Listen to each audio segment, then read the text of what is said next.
In today's highly polarized political climate, even time spent with family and friends can quickly turn contentious.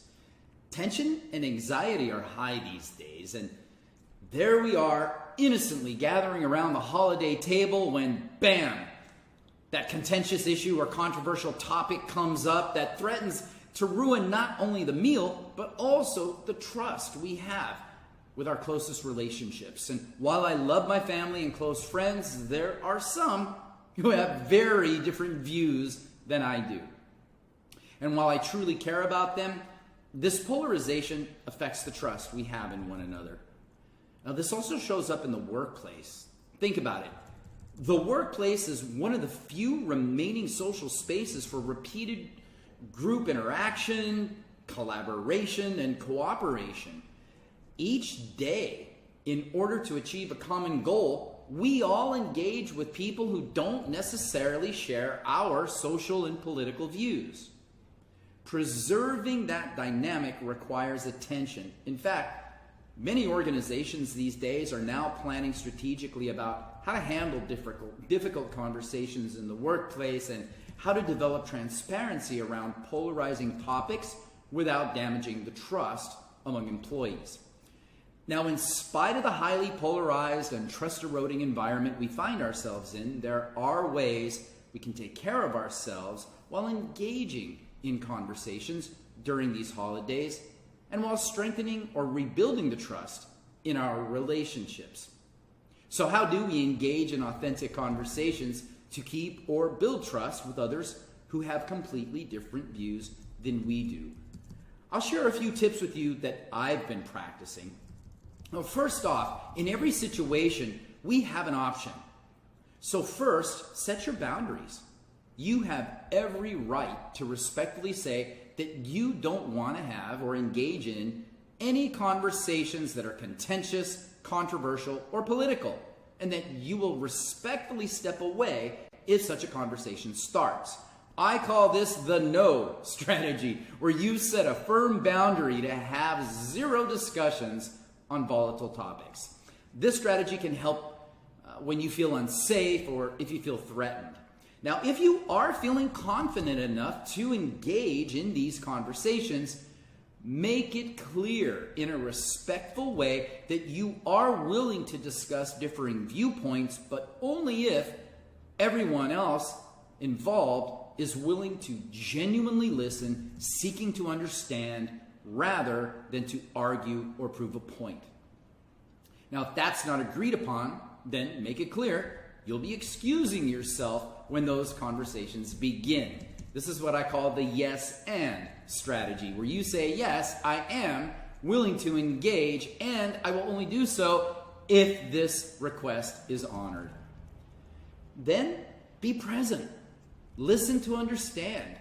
Get curious. Interrogate reality so that everyone's learning is provoked. And when you do speak, notice your own words. And of course, remember, let silence do the heavy lifting. Consider your own attachment to being right and proving others wrong. So for a moment, forget your need to prove your point, because if you truly listen to what others have to say, you might learn something new, or you might receive new information you didn't have previously that might help you find common ground and even some peace at this time. Also, humor goes a long way. Use a little humor when appropriate. See whether you can keep things light through a little humor. We human beings can be pretty funny creatures, and humor is a great way to diffuse tension and reactive behavior and still stay engaged without feeling like you're betraying your boundaries or integrity. I found humor can lift the seriousness a bit and can help all parties to let go and loosen up a little. It can also remind us, humor, that in the end, we're all human beings, and humor can unite us in a really unique way. Finally, demonstrate vulnerability. It can be a little scary, but being vulnerable allows you to test the stability of your relationships, because by putting everything on the table, you can see how others will receive the real, authentic you. Not only that, it creates a space where others feel comfortable to do the same. Vulnerability is an opportunity to grow as a person and a way to find deep satisfaction in your relationships. Opening up and relinquishing your fears of rejection helps build trust and honesty with others. Not only that, it fosters empathy, builds stronger bonds, and in the workplace, vulnerability is a powerful way to support a trusting, positive team culture. So when you show vulnerability, it allows all team members to feel more comfortable being open and honest with their concerns, their questions, their roadblocks, their perspectives, which ultimately strengthens trust and allows for stronger team performance and improved results.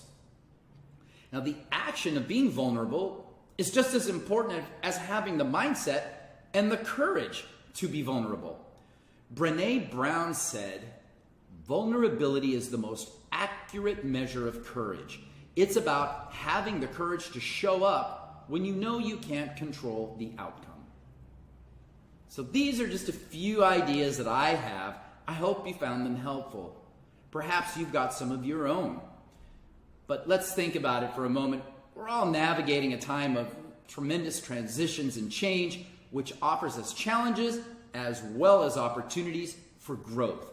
So how will you build trust with those in your life who might see things quite differently than you do? I wish you all a wonderful holiday season and a happy new year.